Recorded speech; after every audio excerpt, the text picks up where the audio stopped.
கரூர்ல இருந்து போட்டி போடுறாங்கன்னு நீங்க சொல்றீங்க.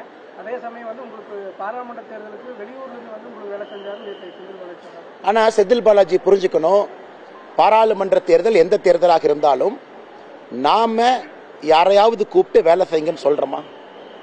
வாலண்டியர்ஸ் பக்கத்து தொகுதியிலிருந்து இங்க வந்து வேலை செய்யறாங்க. அது அரசியல் எல்லா பக்கம் நடக்கிறது. வானதி சீனிவாசன் அவர்களுக்கு கோயம்புத்தூர் வடக்கு தொகுதியில் வாலண்டியர்ஸ் நிறைய பேர் வந்து சின்ன பசங்க இளைஞர்கள் வேலை செய்யத்தான் போறாங்க.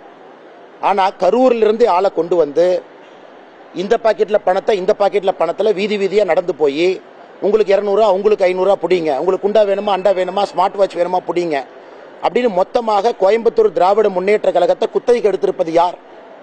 கரூரை சார்ந்த செந்தில் பாலாஜியோடு உணர்ந்து இருக்கக்கூடிய செந்தில் பாலாஜியினுடைய பினாமிகள், செந்தில் பாலாஜி தவறாக சேர்த்த சொத்துக்களை தவறாக வெளியே பணத்துக்கு கந்து வட்டி கொடுத்திருக்கக்கூடிய செந்தில் பாலாஜியினுடைய பினாமிகளை கொண்டு வந்து கோயம்புத்தூர்ல இந்த ஜோப்புல பணமும் அந்த ஜோப்புல பணத்தையும் கொண்டு போய் வீடு வீடாக பணத்தை இறைத்து கொண்டிருக்கின்றார்கள். இதைத்தான் நம்ம குற்றம் சாட்டுறோம். இன்னைக்கு அதை ஒருபடி மேல போய் போட்டியிடக்கூடிய சுயேட்சை வேட்பாளர்களை கூட கரூர்ல இருந்து இறக்குமதி பண்ணியிருக்கார். அந்த 18 வேட்பாளர்கள் கூட கோயம்புத்தூர் திராவிட முன்னேற்ற கழகத்தில் யாரும் தருவதற்கு தயாராக இல்லை. அதிலிருந்தே தெரியுதா செந்தில் பாலாஜியினுடைய தோல்வி உறுதியாயிருச்சுன்னு. இப்ப செந்தில் பாலாஜி எப்படி போயிட்டு இருக்காரு?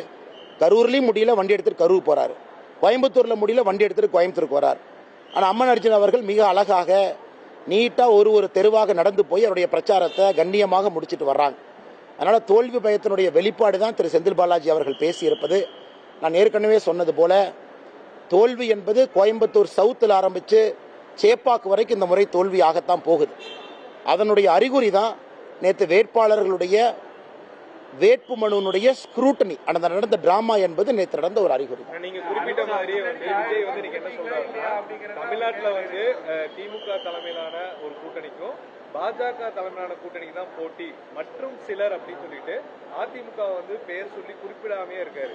ஆனா ஒரு அரசியல் தலைவர்கள் அவங்களுக்கு தகுந்த மாதிரி சொல்றாங்கன்னா, இன்னைக்கு பாருங்க ஒரு வாக்காளர் என்ன எதிர்பார்க்கறாங்கன்னா, அவங்களுடைய முதலமைச்சர் வேட்பாளர் தினமும் களத்தில் இருக்கணும், தினமும் மக்களை சந்திக்கணும், தினமும் தொகுதியில் பேசணும். இப்படித்தான்